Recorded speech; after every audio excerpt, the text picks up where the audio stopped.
നമ്മുടെ ഏറ്റവും ബെസ്റ്റ് ഡാൻസറിനുള്ള പുരസ്കാരം 500 രൂപ ഇപ്പോൾ കൈവരിയിട്ടുണ്ട്.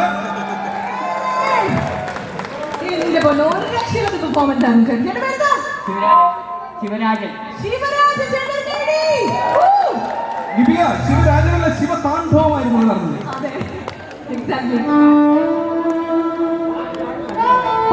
പാലക്കാട് കൊല്ലങ്കോട്ടുകാരൻ കൈയടി കൈയടി. ഓക്കെ, അടിപൊളി അടിപൊളി. Thank you. Thank you so much. Okay, thank you. Thank you. നമുക്ക് കുറച്ച് പരിപാടീസ് ഉണ്ട്. ഇനി നമുക്ക് മാത്തു വാ, ഈ മൂഡ് കളയരുത്, കാരണം അടുത്ത പാട്ട് വരേണ്ടതാണ്.